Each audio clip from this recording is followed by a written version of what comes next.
All right, good afternoon, good morning, good evening. It's Lamont King back at you. Another broadcast. You know what I mean? We keep moving forward. It's just what it is. Got my man today. I call him Doctor. He's on the way. Dr. Giani Clarkson, Mr. Brother. Um, Humble.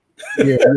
What's the word for when you about to work on your doctorate? Is there a stage or So status? here's the thing, like it's actually like all but dissertation, and Mhm. like I can actually use that as letters, but I absolutely hate that. Oh, really? Oh Even when yeah, I I like call it? I refuse to use it. So it's like I'm on chapter 4 and 5 of my dissertation, but I literally hate using that phrase. In fact, because literally you can be all but dissertation like for the rest of your life. Like Yeah. technically, right now you could be all but dissertation. If I had started the classes and paid the money. No, What? no. Oh, wait a That's minute. Just That's the camping that's the recklessness of that statement in? because here's the thing, like if you showed up and was like, hey, what's up, I'm Lamont King ABD, no one's gonna be like, oh, okay, so you're working on your doctorate, and you could be like, well, yeah, I am. I I am am. eventually. Yeah, I aspire to be. It's like, yeah, and I that's didn't all even know you need. that's a new phrase. All but dissertation, and I can Yeah, use it right now.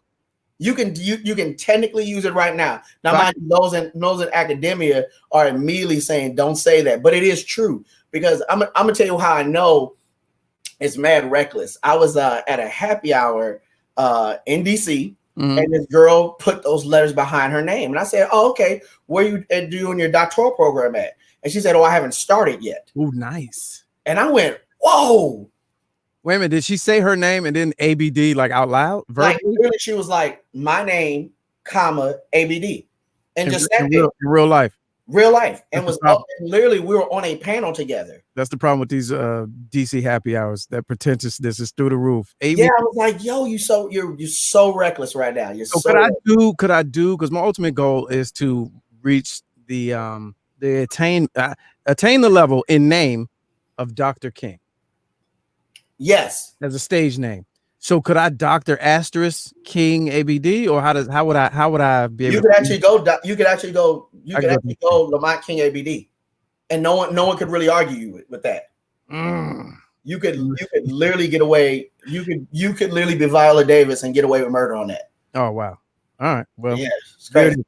All right. So Mr. Clarkson, man, award-winning educator, artist, creative, mentor, organizational leadership, activist. I mean, the list can go down the line. Give us your background in education before we So start. I have taught in the nation's capital for 10 plus years, teaching in DC Public and DC Charter. I'm also a proud Ford's Theater Oratory Fellow, where I've been an Oratory Fellow for almost now going on year 8. And Ford's Theater goes out of its way to identify history and English teachers who are experts in teaching history through oratory or through English. And having scholars explore these historical speeches as ways to communicate through what's happening on in modern day society. So also a Lincoln Theater Award, Lincoln Leadership Award winner as well too through Ford's, which is really humbled, and also a Gilder Lerman scholar as well too. So Okay, so that's all. you got the background. Yeah. And you're a well-traveled individual. You're from Detroit, went to school Hmm. in Crescent City, New Yep. Orleans, and now you're in the DMV. So you've got some pretty, living in those three places in particular are Right. very unique, super unique perspective. Yeah. Living and teaching in those three different areas Oh yeah, has right. brought a very, very let's just say this. The problem in Detroit and the problem in New Orleans and the problem in DC are all different, are all the same. They Mm, just got different area codes. right. With much like many other issues Many other right, facing our absolutely. community. So to that point, virtual learning, distance learning, right? The Mhm. future. I wanted to talk to you about the future of virtual learning. What Sure. happens now? Where do we go from here? Tell me back. Let's go back to the beginning. Tell me how the transition was at the very beginning of the lockdown slash quarantine slash stay at home. What was that like? The turnover from, I believe, because you're in DC, they went from Friday we're in class to Monday we're not. Right. It was, well, actually, mine was Friday, this is class. Monday, no students. You guys come in and get trained on Google Classroom. Tuesday, kids come get your computers. Wednesday we off and running. Hmm. So So in the stretch of 2 work days. right. So my master's is in programs and curriculum and human development, which is in a strong concentration of educational technology. I was fine. However, many of my colleagues were not and still are not fine, because you have to really understand the nuances of how do you create a classroom environment through a screen. And it was extremely, extremely difficult. You have teachers learning the Google Classroom platform in basically 24-hour turnaround. And that was difficult. It was extremely difficult. And what compounded this is now you have students with their educational deficiencies trying to catch up in this new digital world where they've never seen technology operate like this. Well, I know technology operates on a social aspect with, Instagram and Snapchat and video games, but I didn't know that it does all this. And I can't attach files and emails, and it just got messy very quickly. What was that challenge like for you though in the beginning? I'm equipped, I'm capable, I'm certified, right? Academically, I'm able to do this. Right. But on the fly, I have to train myself and then train my students in one motion. What was that like in the very beginning? So in one swing of 2 classes, I had to set up classroom norms. One being, hey, everyone needs to mute their microphone. That's 1. 2, because I'm a teacher, I'm a mandated reporter. If I see it, I gotta call. So turn off your cameras. Really? Yeah. Every teacher is a mandated reporter. Right. If you know that a scholar is malnutrition, receiving any type of abuse, hygiene, any type of neglect, if you don't call it in, you will run the risk of losing your license to teach in the district. So give me an example, and I'm gonna be extreme, but like, let's say you're looking at a kid. I actually have an example, believe it or not. You look at the back and there's an expired milk carton on the table. No, hey, wait a minute, y'all ain't eating right over there. Let me, saying like, no, you can't go to that extreme. But if there's drug paraphernalia out on the table, and if you see it, you gotta go. You gotta make that call. I didn't even think about none of that. Yeah, see, these are things inside this digital world that you have to really be cognizant of, because now you are really doing a deep dive into your students' home life. You're inside the home now. Right, you're there. Like you're not just a television show. You're interactive. They got a camera, you got a camera. This is how y'all gonna do business until quarantine's over. And what makes it even scarier is that and this is also part of it as well too. A lot of our scholars use school as a safe haven, right? It's where they get 3 meals a day, because now schools now serve dinner. There are scholars that I've taught and still teach where my call of duty starts at 7:30. Some of them are waiting at 7:10 to walk into the door because they know that at school they're going to be safe. Right. They're in every after school club in the world because they're not ready to go home. And they come get that early breakfast. They're getting lunch. Yeah. They're the office assistant. They play on the sports team. If they're not athletic or whatever, they're doing study hall with no books. They're doing everything possible to stay in school until the school closes. In fact, I've had scholars that have befriended building staff and cleaned up the school along with the custodial staff because they weren't ready to go home, because they knew at home they're led abuse, malnutrition, issues of electricity, all kind of things like that. With the schoolhouse being closed due to quarantine, now we're seeing a lot of kids that are like, I can't be here. My parents are at home, or I'm taking care of these younger siblings.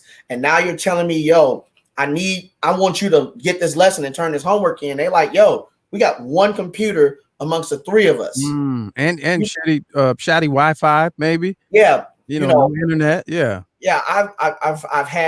I'm privileged to be a part of a school culture that went out their way to provide scholars as much as they could with hotspots.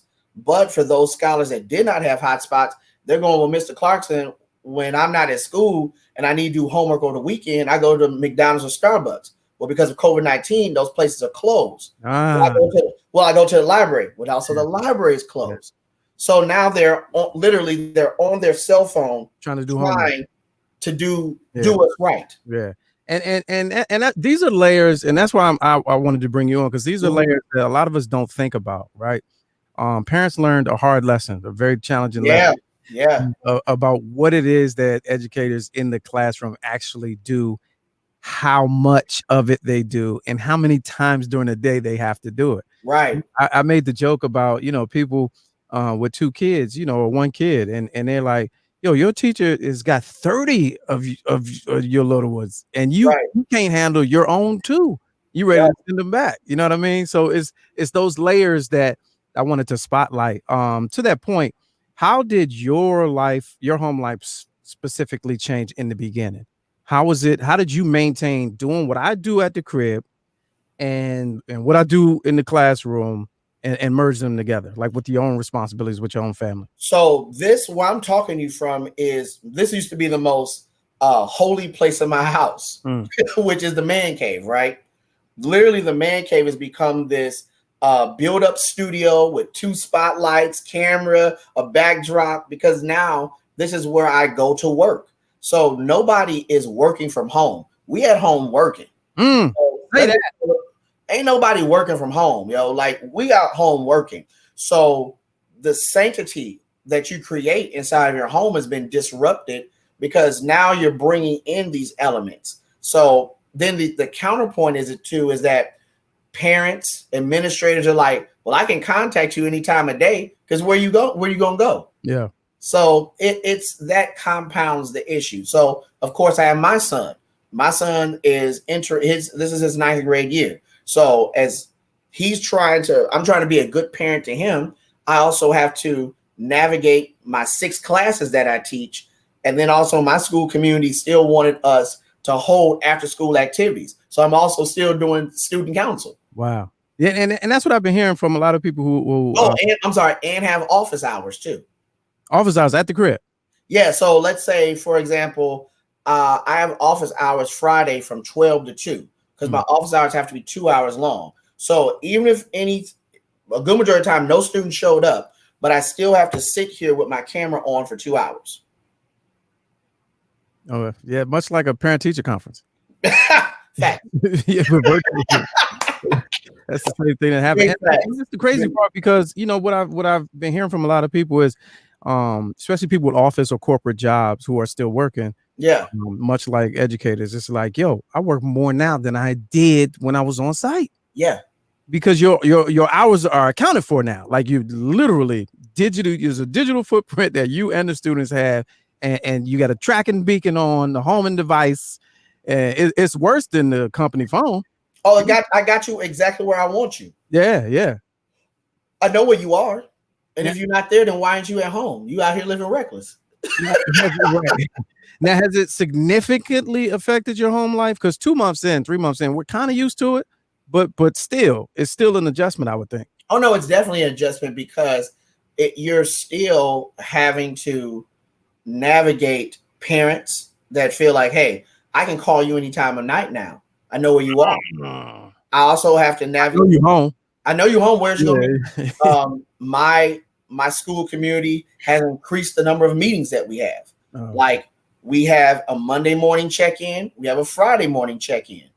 We also have staff meetings. Then, because I serve the scholars at my school that have special education needs, there's a meeting for that. Then I have to meet with my instructional coach. Then, of course, I told you about the office hours that I have, and I have to have those twice a day. So then that's on top of my classes that I teach. So now I'm literally just getting wore out. And I mean, it's like, okay, now I got to do this. Now I got to do this. Okay. And it's you think that, oh, you're going to be at home, it's going to be sweet. Right. But no, it's very much so the exact opposite. Now, speaking of special needs students, how do you think they're being served? Because, people with IEPs and people who are already on a track of, they might be on the spectrum, they might, need special attention. That has completely collapsed, it would seem. Like that direct attention, it's almost impossible in a virtual setup. It's provided it's taking away the greatest advantage that you have with the scholar that receives special education services, which is your face-to-face. So your face-to-face is where you do all the great work, where you can slow everything down. Hey, let me show you this, or let me show you this, let me show you this. But if you have scholars that are kinesthetic learners, which means that I need to use my hands to learn stuff, this computer ain't gonna give it to me the way I want to, especially if you're a younger scholar who needs manipulatives to learn addition. Like it's when you have 2 in this hand and 2 in this hand, oh, that's 4. Yeah. That was on the screen and you like, yeah, you might be distracted and right. not paying attention, and I say this when I'm like coaching younger teachers, when building out lesson plans. I say that your lesson plan got to beat the video game. If your lesson plan don't beat the video game, you're gonna have problems. That's real. Interesting is interested. If you're not interesting, I ain't interested. Yeah. That's literally who our kids are. So Yeah. now the video game got home field advantage. The video game is literally right there. And then you telling me I can do what? I can pull one of these numbers. Boop. Yeah. I won. And you can't defeat me now. Thomas, where are you? I went to the bathroom. Yeah, all right. Yeah, okay. In fact, the kids they can stop their camera, they can mute their microphone. And it wasn't until we broke some things down, I had to get after some of my senior scholars or some of my junior scholars, go, hey, yo, I know y'all out here playing Call of Duty in such and such class. Well, how you know, Mr. Clarkson? Hey, man, I know your username. Yeah, I know your lights on. Because I'm on the battlefield with you. Because I'm just doing me. This is my lunch period. That was me shooting at you. Yeah. I'm like, man, go back to class. Yeah. That's hilarious. So talk a bit about the support from an administration standpoint, because I know this is a new dynamic for educators and their administrators. I mean, everybody's really winging it. So how has the support been, for you specifically from administration? So and how important is that too? So a lot of administrators, and this is across the country, are trying to catch fallen jello in the rain. It is very, very difficult. It's with a really great intention that you're trying to catch it, but it's going to keep slipping through your hands because you're in a world that you never planned for and you didn't expect it. So once again, it speaks to there was some arrogance in what we thought a lot of our scholars' home life was. Oh, everybody's got Wi-Fi. Oh, everybody's got a computer. Oh, these kids ain't gonna have to take care of younger siblings. They should be able to do this work. And literally in 2 weeks, the train hit the tracks and hit everybody. Because now you got kids saying, hey, I can't turn this homework in. I got to take care of these 3 siblings. Or, hey, I can't do X, Y, and Z. I don't have a computer at my house. And today's not my day to use the computer in my house. I get Tuesdays and Thursdays. Your test's on Wednesday. So, oh well.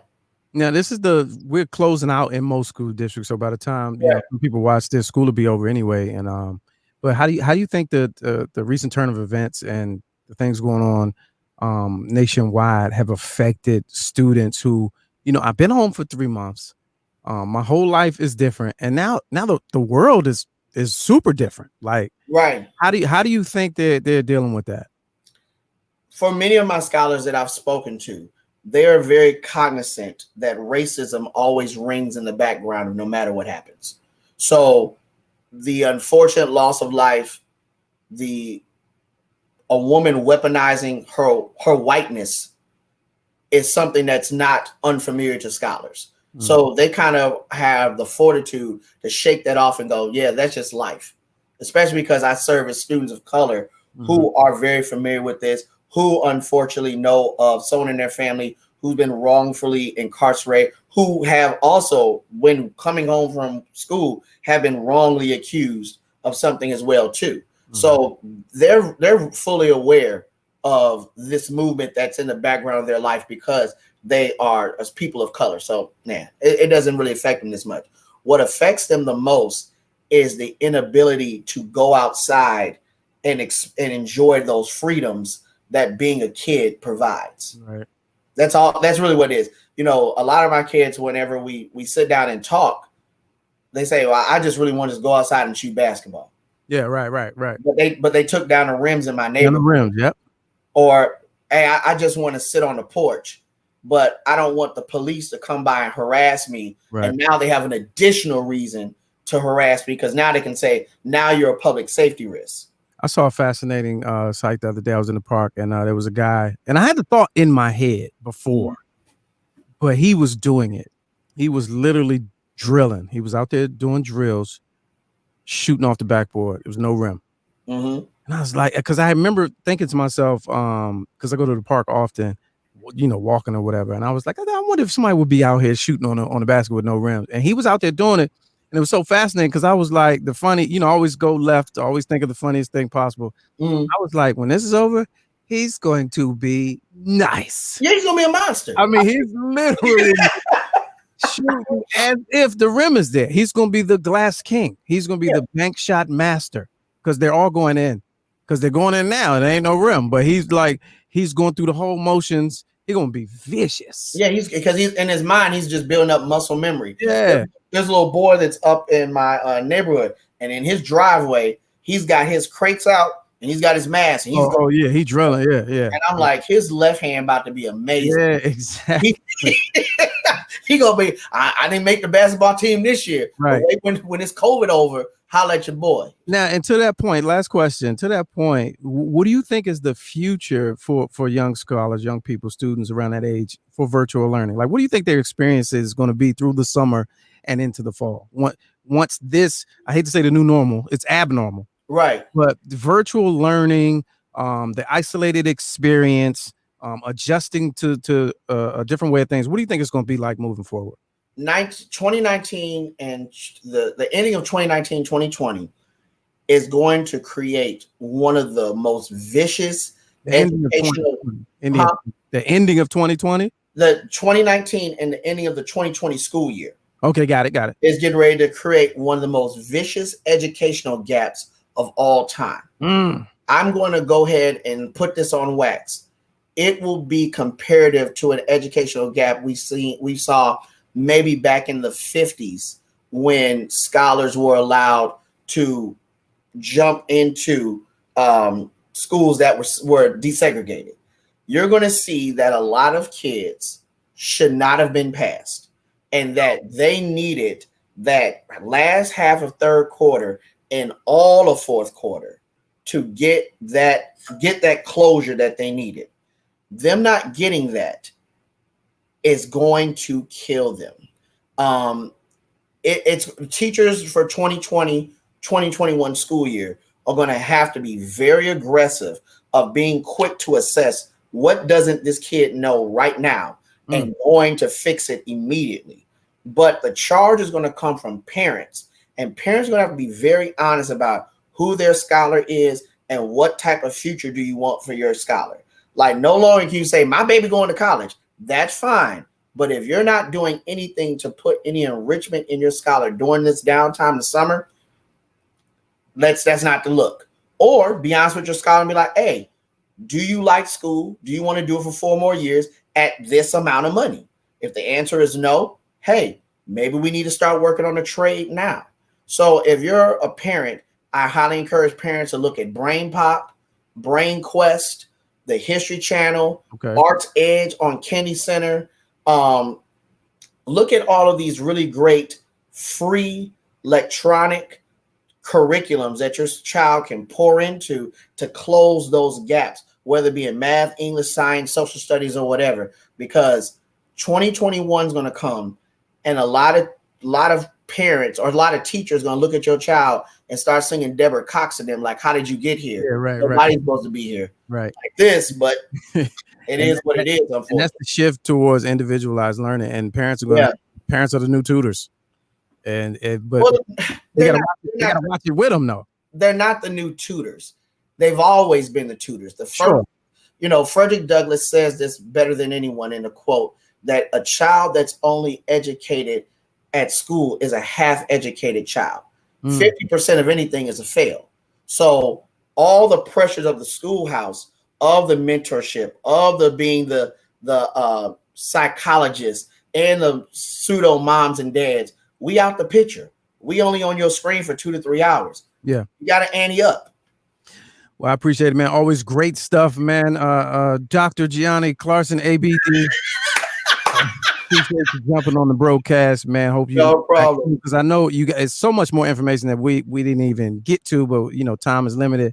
Where can they find you on social media, and how can they get involved with? Because you put out a lot of Black History tidbits. You got a whole trivia game situation going on social media. How can they get into? So I'm at Mr. Clarkson Loves History on Instagram.